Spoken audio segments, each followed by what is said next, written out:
Les furoncles sont des sacs de pus, parfois douloureux, qui sont le résultat d'une infection bactérienne. Il ne s'agit pas seulement d'une question esthétique mais également d'un symptôme d'accumulation de toxines.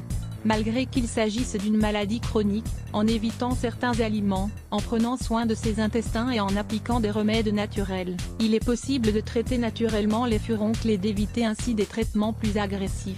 Alimentation. Les personnes qui souffrent régulièrement de furoncles, comme pour toute maladie chronique, devraient surveiller leur alimentation pour voir quels aliments ne sont pas assimilés correctement et créent des toxines que le corps essaie de rejeter à travers les furoncles. Dans ce cas, nous observerons plus particulièrement les sucres et les hydrates de carbone. Nous pouvons également réaliser un test de glycémie afin de vérifier qu'il n'y ait pas de diabète caché. Nous devons aussi éviter les aliments tels que la viande rouge, le lait, les fromages, la crème fraîche, les sauces, les aliments de base contre les furoncles pour nourrir notre peau et combattre les furoncles. Nous devons essayer d'éviter les carences en vitamine C, en vitamine E et en zinc. Nous pouvons retrouver ces éléments dans l'alimentation ou bien prendre des compléments naturels.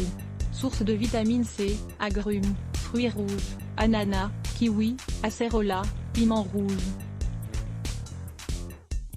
Sources de vitamine E, avocat, huile d'olive première pression, amandes, noix, graines, légumes verts. Sources de zinc, poisson, huîtres, œufs, viande de mouton, fruits de mer, germes de blé, pollen. De plus, la vitamine E et le zinc peuvent s'appliquer par voie topique. Découvrez également cet article, tout ce que vous devriez savoir sur les œufs, la peau et les intestins. La peau reflète l'état de nos intestins. Toutes ces toxines qui s'accumulent dans l'intestin passent directement dans la circulation sanguine et de là, le corps essaie de les expulser à travers la peau. Pour bien nettoyer les intestins, en plus de suivre une alimentation équilibrée, nous pouvons utiliser un vieux remède naturel comme les lavements à l'eau tiède. Une autre option sont les masques d'argile sur le ventre. Nous préparerons un mélange d'argile rouge et d'eau jusqu'à obtenir une pâte qui ne soit pas trop liquide. Nous l'appliquerons sur la zone du ventre et nous la couvrirons avec un tissu ou une serviette, sur toute la zone du ventre et la zone lombaire. Boire beaucoup d'eau pour nettoyer la peau. Nous avons à portée de main le remède le plus naturel et économique qui existe, boire de l'eau. Nous devrions boire au moins 6 verres d'eau par jour en dehors des repas, surtout à jeûne. Si nous n'arrivons pas à boire de l'eau, nous pouvons y ajouter un peu de jus de citron et un peu de stevia, et de cette manière nous boirons de l'eau tout en savourant une sorte de délicieuse limonade. Lisez aussi, pourquoi commencer la journée par un verre d'eau? Nettoyer et nourrir la peau. Il est nécessaire de bien se nettoyer la peau afin d'éviter les infections. Nous pouvons passer un coton avec de l'eau et quelques gouttes d'eau oxygénée avant de la nourrir avec des produits naturels. Antibiotiques naturels, nous pouvons utiliser des huiles essentielles qui sont hautement thérapeutiques et n'ont pas d'effets secondaires. Nous pouvons utiliser le thym, l'origan ou l'arbre à thé.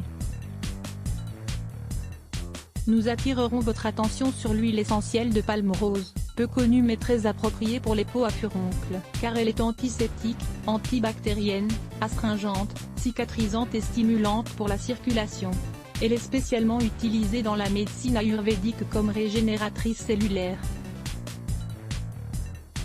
De plus, elle a un arôme similaire à celui de la rose. Comment les applique-t-on? Nous mélangerons quelques gouttes d'huile essentielle au choix avec une crème de base naturelle, selon notre type de peau. Si nous avons la peau sèche, huile d'amande ou germe de blé, la peau mixte, huile de coco ou sésame mélangée avec un peu de gel d'aloès. La peau grasse, gel d'aloès. Si nous avons une crème pour le visage que nous utilisons habituellement, nous pouvons la mélanger aux huiles essentielles. De toute manière, nous recommandons des crèmes naturelles et organiques, sans substances chimiques qui pénètrent la peau à travers les pores, augmentant encore plus l'accumulation des toxines. Nous recommandons aussi d'éviter, sauf si les furoncles s'aggravent, les crèmes qui contiennent des antibiotiques et de la cortisone. Traiter les furoncles de manière naturelle, nous aiderons l'organisme à faire sortir ces toxines, au lieu d'appliquer des crèmes qui font sortir ces toxines vers l'extérieur. Les propriétés de l'aloe vera. Connaissez-vous toutes les propriétés de l'aloe vera? Venez découvrir toutes ses vertus et nos conseils dans notre article. Lire plus Let's Block ADS.